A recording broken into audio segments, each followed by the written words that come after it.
Hey, what is going on, ladies and gentlemen? My name is Rayge, and we are back today to cover the latest and greatest data mines of what to expect in Marvel Strike Force. Hopefully, you guys have been having a fantastic week. Happy Wednesday, but more importantly as well, guys, we know with over these weekend holidays, especially Labor Day, typically the company, Marvel Strike Force or Scopely, does usually release a little bit slower activity and whatnot just because of those holiday activities. So that's why there really actually hasn't been a lot going on, to be honest, guys. Having said that, a couple of things to just be aware of, obviously, for the new week. Now that we've already covered some of the weekly reset things, there is going to be a null diamond event that starts tomorrow, guys. So just something to be on the lookout for there. If you're interested in that, personally for myself, I am planning to skip this event just because of the fact that, to be honest, there's just not a lot of value for me to gain from the null diamond, and it is actually in fact a power core spending event. So I'm not going to gain a lot from having him in diamond form anyways. Already got him at 7 red. I am just hoarding right now for the future events and whatnot, especially with some of the things we'll be talking about today and what's kind of around the corner. But usually, guys, September early is a bit slower. Near the end of the month, early October, it tends to pick up, especially when we know some of these future character releases are coming, including the new Battle World character in Sentry. And then obviously we know that Chapter 3 is going to be after BLASTAAR's conclusion as well. Okay, let's get into it, guys. So Command Center Rise, just a couple of things, just a quick reminders here. Remember, the null finale event is ending in a couple days here. We have the reset now of the Broken King month 2. So obviously some more shards of BLASTAAR to maximize on him. I think most of us have him at 4 or 5 yellow stars now. And then also remember that there is the week 5 for the Broken King.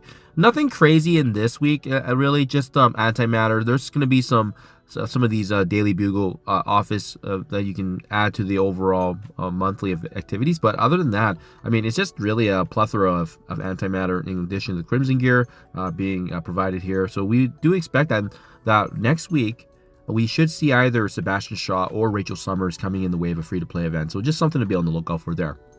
Okay, let's talk about some of the data mines.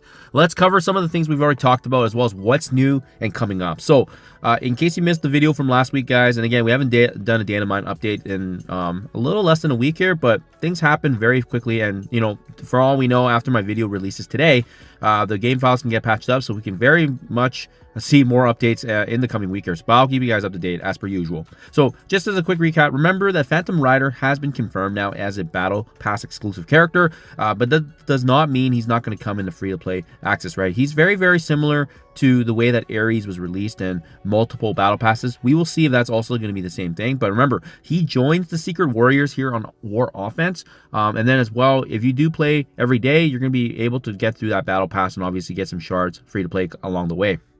This is personally what I'm interested in, guys, and we talked about it last week as well, but the BLASTAAR Trials or Scourge event is coming up very, very quickly. We saw this in the last week's data mines. Now that we had the announcement from the most recent blog post and we didn't see any information on it, this suggests that it's very likely it's going to be the start of next week or the week after. So very, very soon we're going to be seeing BLASTAAR's event here, and it would make sense because that's when Quasar's trial events also came, generally in that second month following his release. So just something to be on the lookout for there.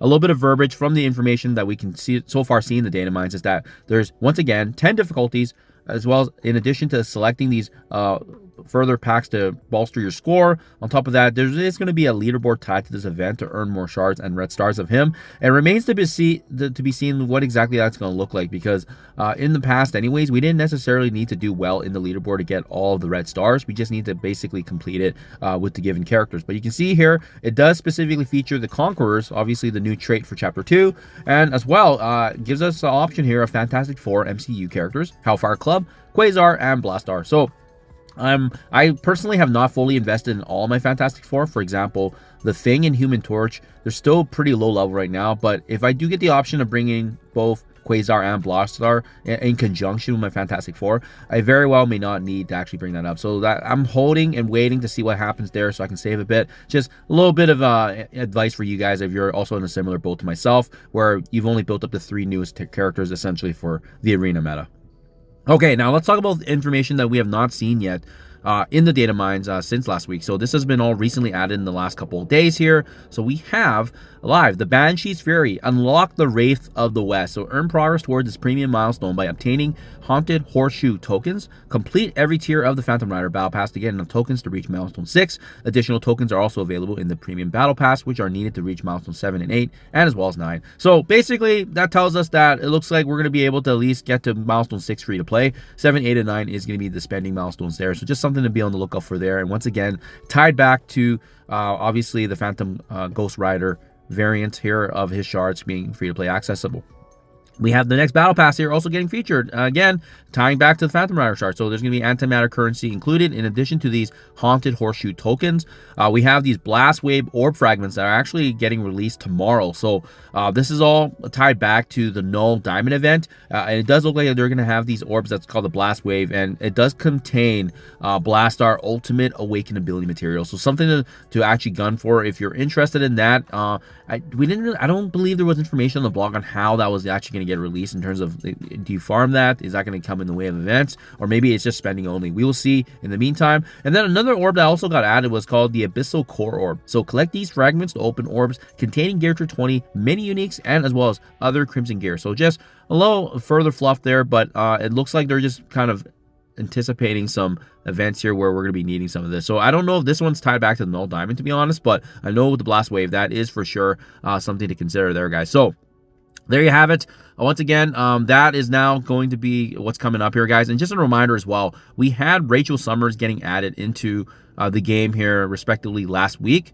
So we would expect Sebastian Shaw at least to be added at some point next week, just because the timing of how it works.